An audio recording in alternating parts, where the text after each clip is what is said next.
Hello, and welcome to another episode of my unpopular opinions. Today, I want to talk about my favorite topic, love. What is love? Baby, don't hurt me. um, love is love. Love is everything, and everything is love, and love is the most powerful force in the universe. And I know most people might disagree with that. Like, look around. The world is on fucking fire. What are you talking about? I know that it does not make sense if you just look around, but on a bigger scope of things, it does make a lot of sense. And love is, I mean, isn't it the driving force behind everything we are doing? Don't we just want to love and to be loved? But what does it mean to be loved? And what does it mean to give love? And like, how does it all work? It's very confusing and it's different. And it looks like everybody's experiencing it in a different way. And that there is a lot of pain involved.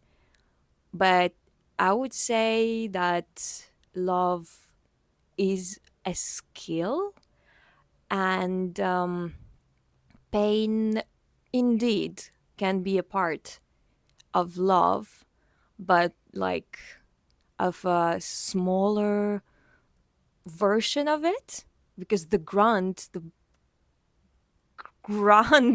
version of love, the love itself, the ultimate love, um, it's kind of an ability to alchemize the pain into beauty. And I'm inviting you on a journey to explore what is love. Baby, don't hurt me, in my opinion. So,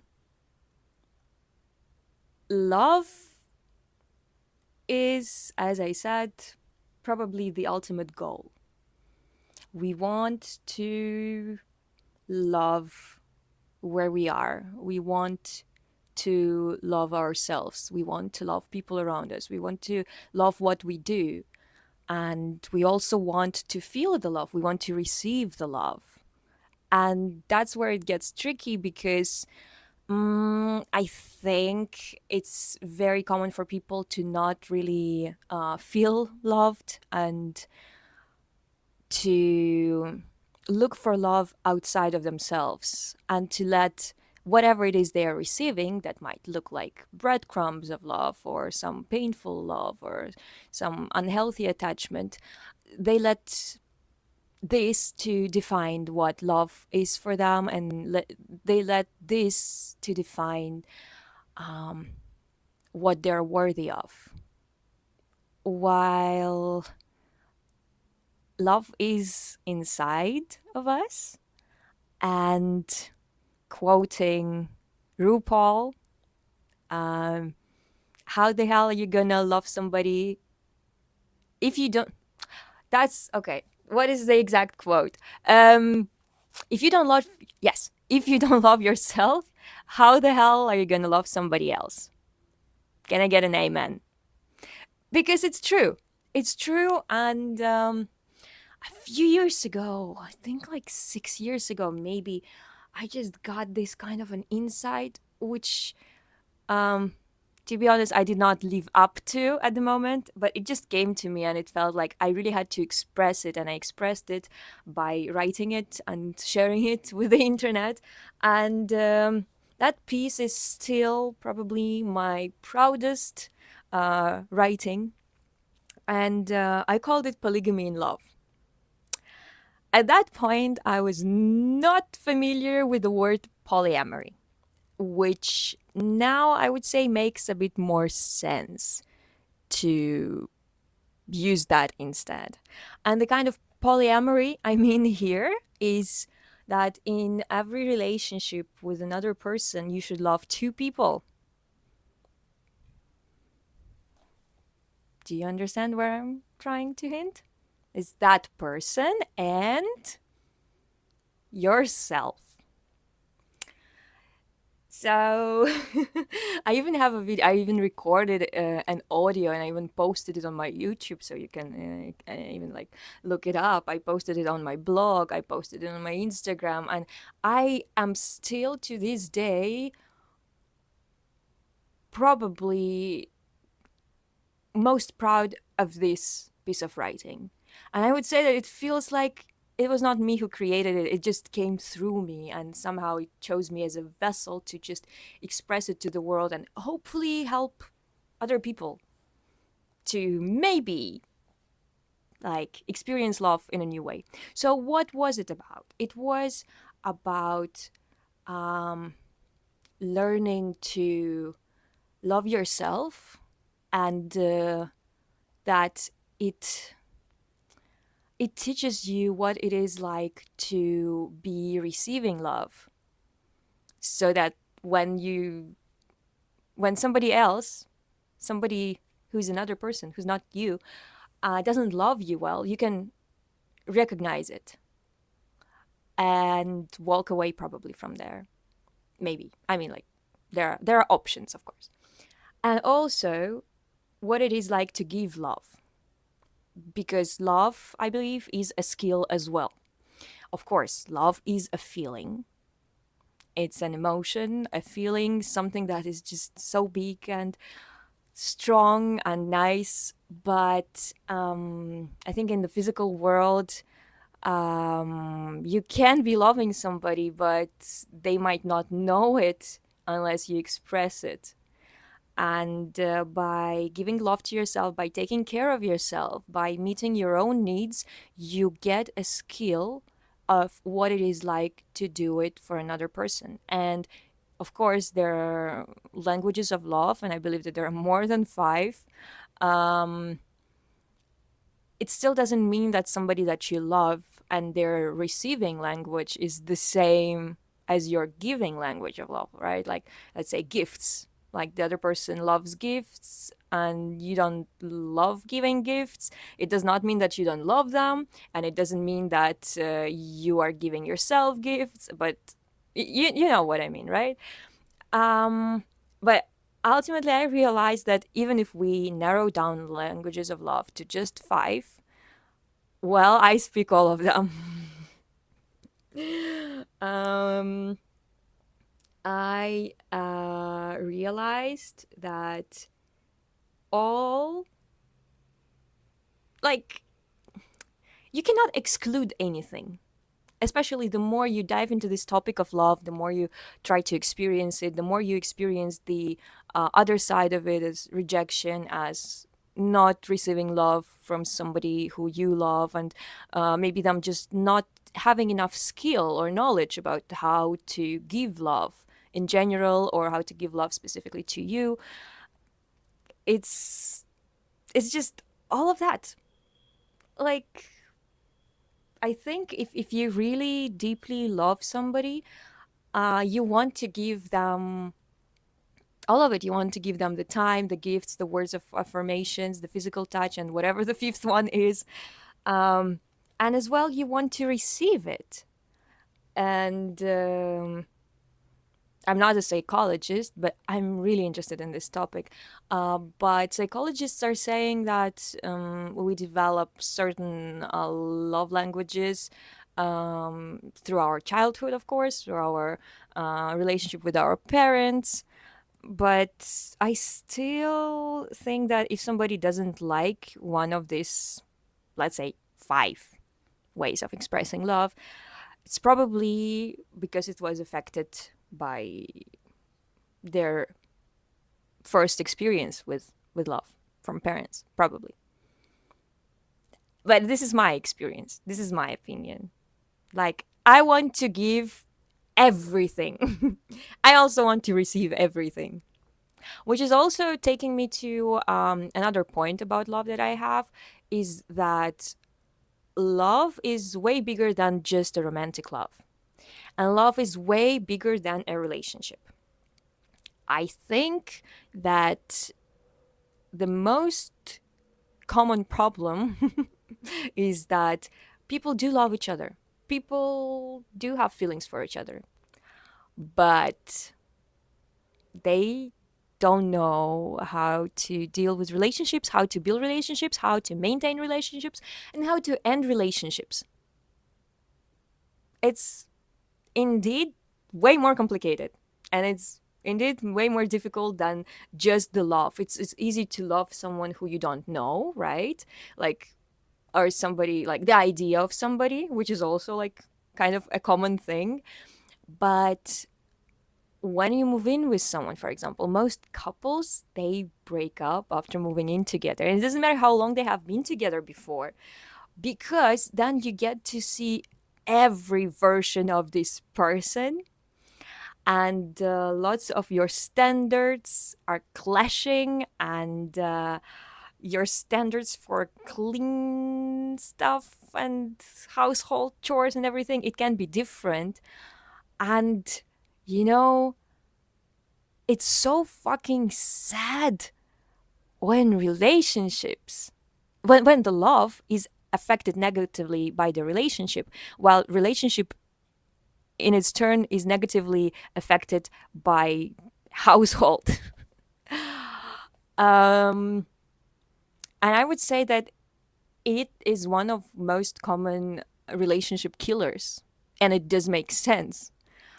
But if you are sharing some deep feelings towards each other, and you really find each other special, like, isn't it fucking stupid to let these things to get in the way of that love that you have?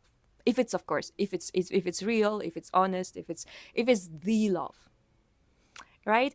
I think that the common way how people deal with love is they get married, they move in together, they get married, they have kids.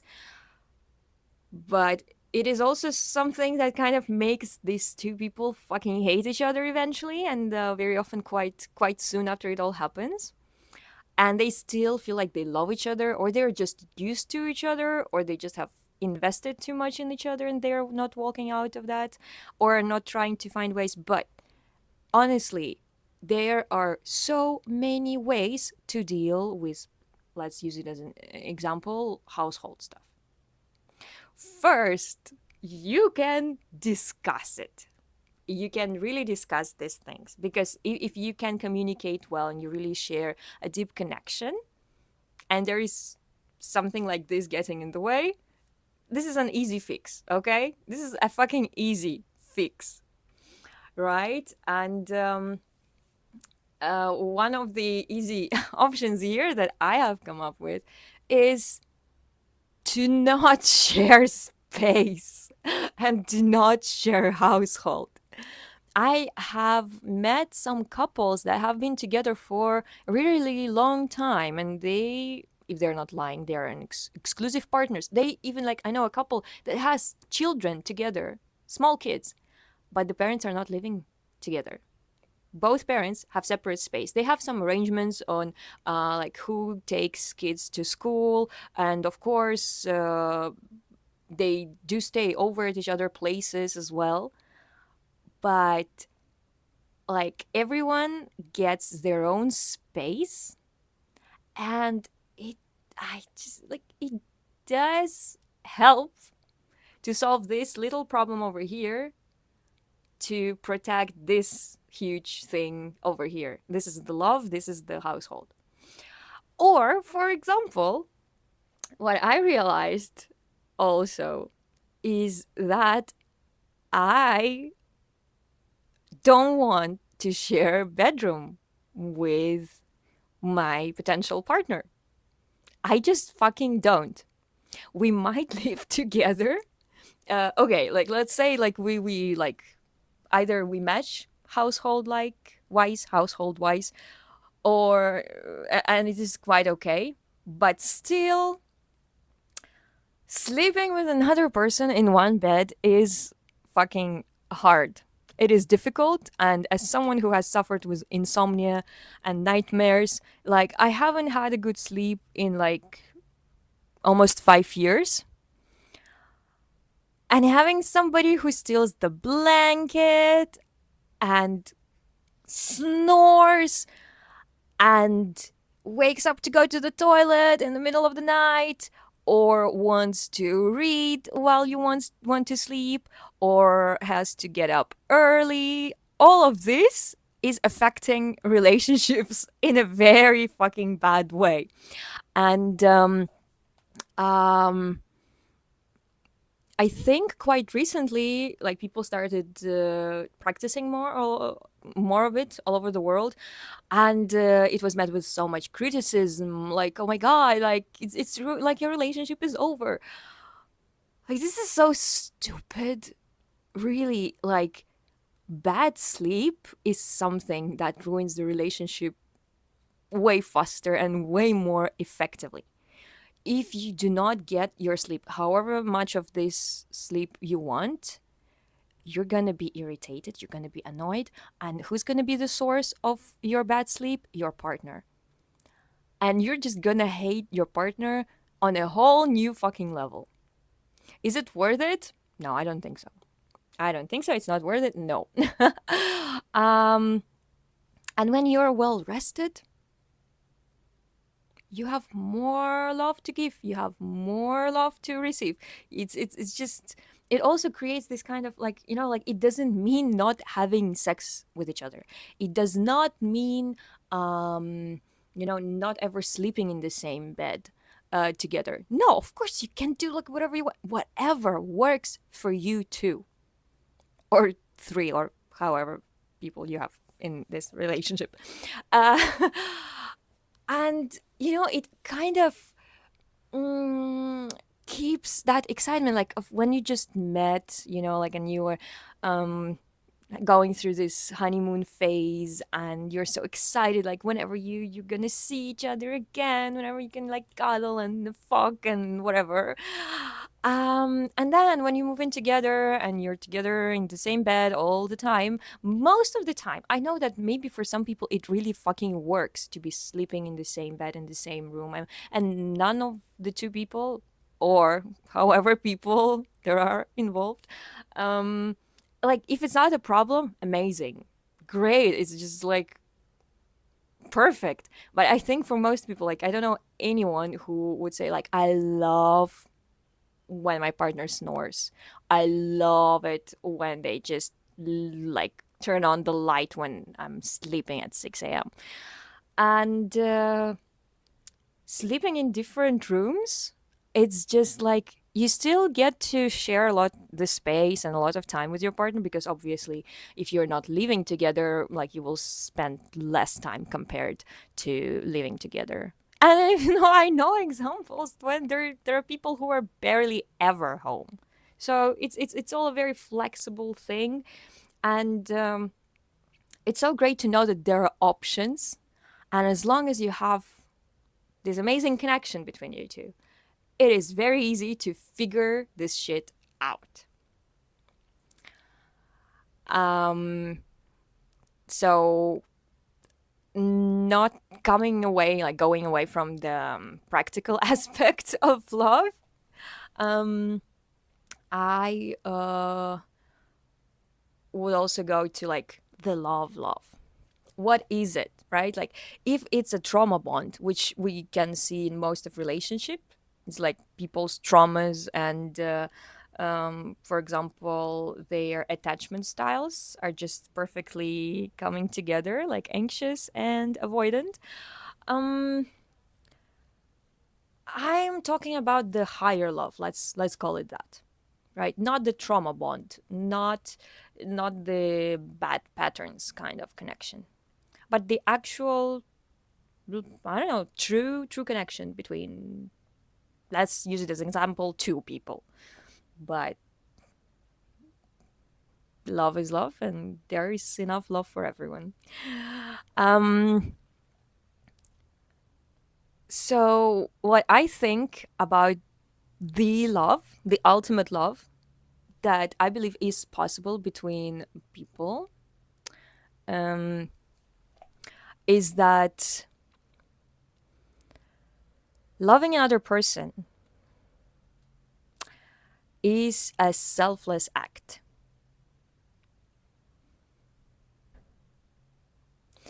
What I mean here is that if you really love someone, you do not expect anything from them. It's not like, oh, I love you, but I only love you if you love me back. I'm not saying that if you love someone and they act in some weird way, or maybe they don't love you back, that you have to cling and just try to stay with them, try to prove something, try to convince them. No. But if you have this feeling inside, and it's just for whatever reason the other person does not share it, or is not able to communicate it, or like is not very emotionally intelligent, whatever, is too busy being on their personal journey, whatever it is, I believe that you can keep this love in your heart, yet distance yourself from that person. And it would basically mean loving them and also loving yourself. Because love is not about receiving. Love is it's about giving, but also giving not necessarily as an action, not as a physical object. It's just about experiencing, feeling this bond, this connection, whatever it is, but loving and respecting yourself. And at the same time, accepting and respecting the person that you love. And like if you are in a relationship with a person, there are going to be things that are going to annoy the hell out of you about this person, whether it's some household habits or lack thereof, or anything else, like how they suddenly start singing songs that are annoying, or like any things that they do, especially if you share a household, this thing are gonna pop up. And of course, you should discuss things. You should both figure out, oh, okay, so you don't like me doing that. What can we do so that I can enjoy singing? But you also don't have to suffer from it, because this is like not a good reason to end the relationship, right? Like, there might be also things that the other way around. So it's all about the communication and the willingness to, I don't even know if it's a compromise, because I hear a lot of psychologists now are saying that compromise is bad. I haven't dived into it, but I kind of have an idea of what they might mean by that, but I'm not going to go deep here.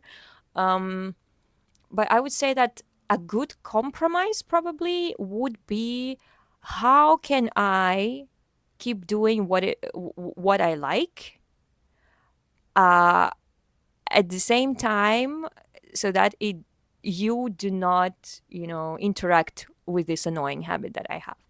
Or sometimes indeed, you might want to change some of your habits, and you just were not aware of having them until your partner, who is your mirror, by the way, came along. And maybe it makes you realize, oh, actually, yeah, this habit, I just do it automatically, but I'm not even enjoying it. It doesn't give me anything. It's just like, yeah, it doesn't add any value. I'm not having any fun. It's just an automatic thing.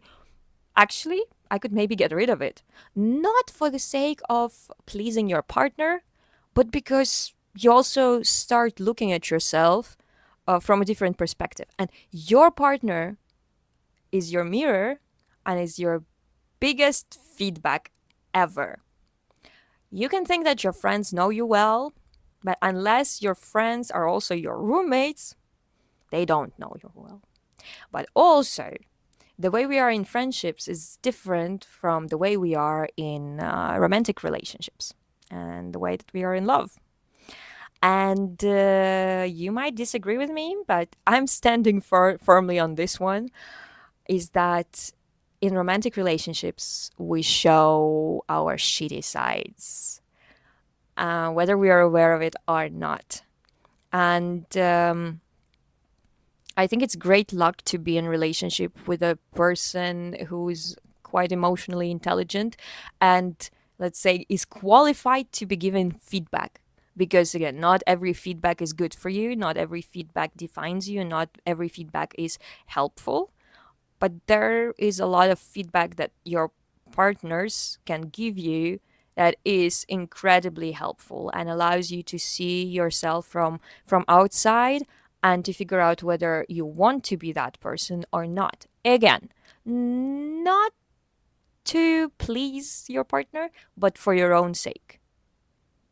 Because sometimes we can think like, oh yeah, yeah, yeah, I'm dressed well, I look fine, and then you come to a mirror and you look at yourself and like, this is like not what I thought I look like. And fuck. Same with partners. So I think that love and relationships are great training experience, also about learning about yourself and figuring out who you are and who you want to be and how far or how close you are to that version that you want to be and maybe that you believe you are in your head, but in practice, you are not. And love is definitely a skill, of course, because also the more people you loved or you thought you loved, the more people you interacted with, the more you learn about how you are in love, who you are in love. And I think, anyway, every time we enter a new relationship, we if we learn anything from the previous ones, we enter them as a better lover, unless we are a psychopath or something like that, or a narcissist. Yeah. um, but love, yeah, I think love is this really powerful force that is bigger than anything and anyone. You just kind of have to like really open your heart to it, because if, for example, you did not receive love in the way that you needed as a child, for example, from your parents, then you're gonna be looking for ways to compensate on that as an adult. And it is love in a way, but it's not the ultimate love. But the more you are on this journey, the more you're open to be vulnerable and try to figure it out for yourself. Because love is a feeling, love is a force, but your brain and your intelligence can also add up to the experience, to a better experience of love, such as learning from your mistakes and stuff like that. Yeah. So love is also a selfless act, as I said before. And what I mean by that is that you can love someone, and you might even try to get together and figure it out, and then and see if you have a future together, or like have a strong feeling and knowledge that you do have a future together, and then it just doesn't work out for whatever reason. And I do believe that sometimes timing might really be wrong. And even if both of you, if we use an example, two people, if both of you have done everything they could at that point and it didn't work, um, it's very it's obviously very fucking sad if you have to part your ways because of some external circumstances. But I think that if you really love someone, even if it didn't work out, um, if you really truly love this person, you can keep on loving them. It does not have to stay a romantic love. And you don't even have to stay in touch for that. But I think that if you really had a deep connection that was real, whatever got in the way, like maybe you just could not figure these things out, that happens. And If you really love this person, you do not stand in the way of their happiness, and they are the ones to define what their happiness is. And like,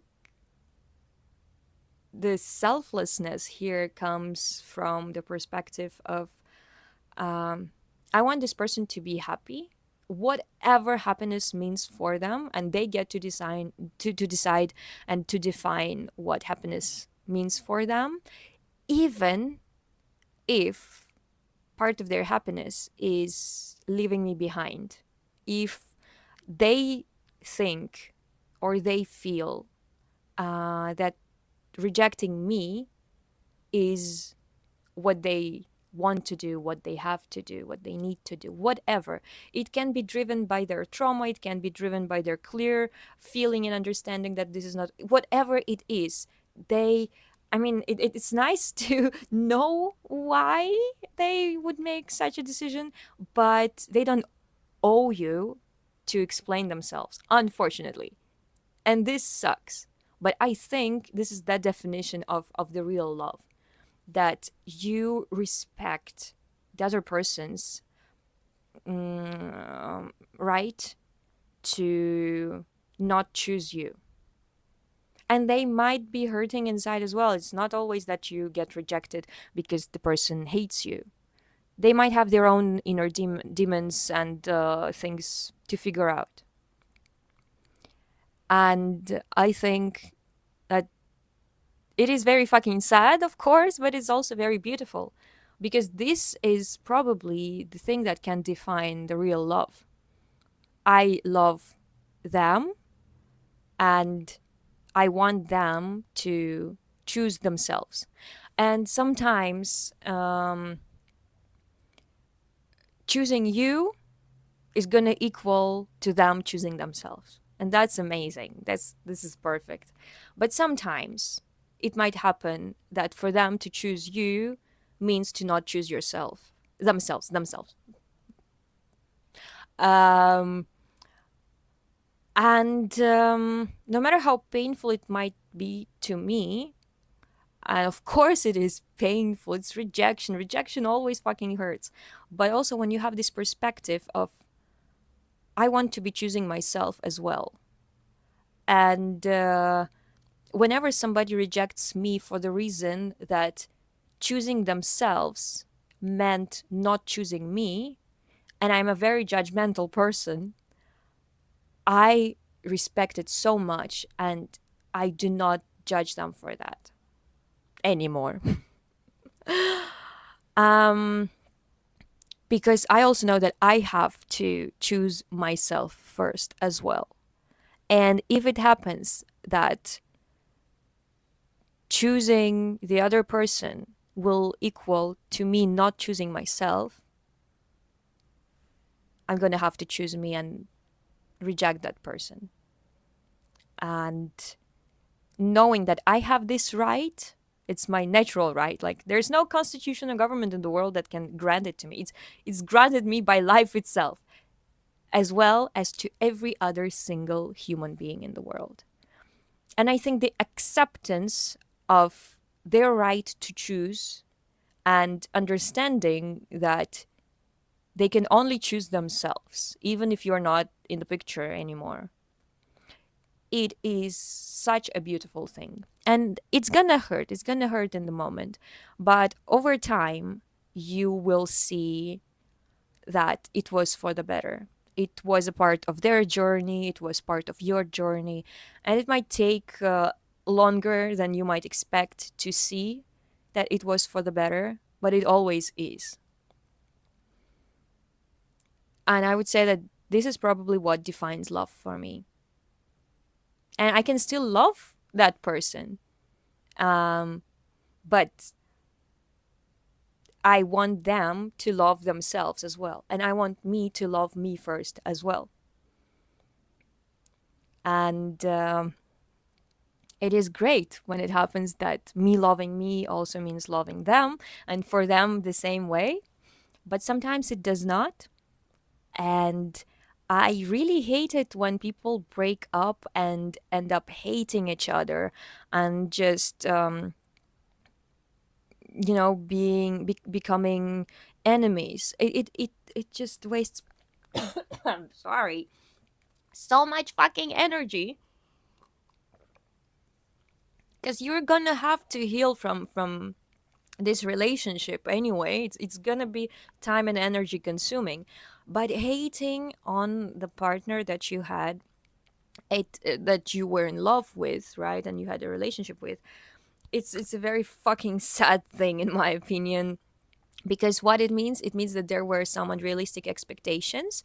And I know that it's common in relationships to assume that you know the person, you kind of own the person, you know every move that they're gonna ever make, you know every thought and every desire they're always gonna have. And this is not true. Never. That never happens. And having some unrealistic expectations which they of course did not meet, and bad communication. Because I think that ending a relationship is also a very important thing. And not all relationships end because there is no more love. Because, well, if love is what I have said it is, and it doesn't have beginning or end, it's big, it's huge, it's powerful, but things don't work sometimes. So, ending a relationship, I think it's also something that really tells you a lot about the relationship. Because if it was seemingly a really good relationship that didn't work out for whatever reason, but then you just do not give each other clarity of what went wrong, how it was impossible to fix it, why we decide and how we decide to part ways. uh, there are lots of relationships that end so fucking ugly, and usually it's divorces. Marriage, such a dream. And divorce, such a fucking nightmare. It's like you never know how life is gonna go, how your dynamic might change. And I really hate it when divorces get fucking ugly.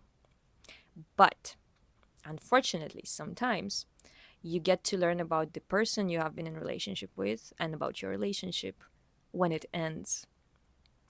And I really hope for people to be more true to themselves and to be more in touch with themselves and to love themselves first. So fucking hard. That this kind of relationships, when you learn about how shitty the person is when the relationship ends, that it doesn't happen anymore. And clear communication and being honest with yourself. Like, your relationship, I think, is always the reflection of your relationship with yourself. Your relationship with other person is the reflection of your relationship with yourself. And it's super important to be honest, to be vulnerable. And vulnerability is not a weakness, it's the greatest strength. Because, well, by being vulnerable, you do not give away your power to another person. No, you do not.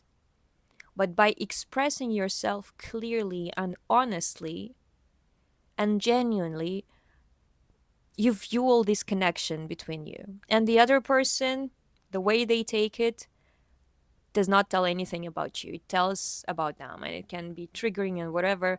Um, but I think being open and honest with yourself and loving yourself really does teach you a lot about love. And it does improve your experience with love. No matter whether you end up in a relationship with somebody you love or not, it doesn't fucking matter.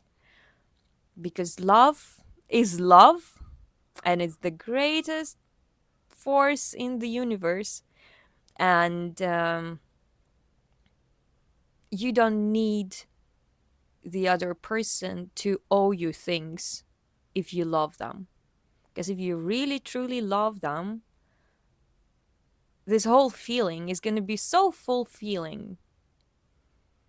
that your ego will go and fuck itself, okay? You will experience the ego death. And this is one of the most painful and the most liberating and wonderful things that can happen to you.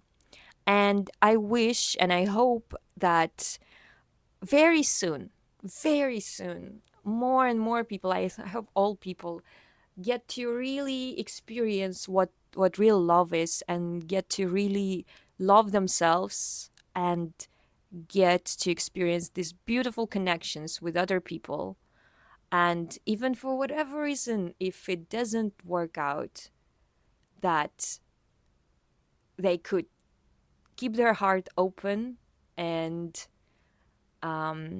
be grateful for the wonderful things they shared with each other and learn from the shitty things that happened between them. And that love will just move from painful to its greater version, that that has always been there, has always been there, here, everywhere. So yeah, that's my opinion on love and relationships and all these kinds of things. So I don't know, do you agree? What do you think? Like, not moving in with your partner, like crazy, right? Sleeping in different bedrooms, loving somebody who dumped you, what the fuck? Yeah, lots of things here, lots of thoughts. It's quite a short version of it, but that's my opinion. What is yours? Well, wishing us all lots of love. Okay, bye.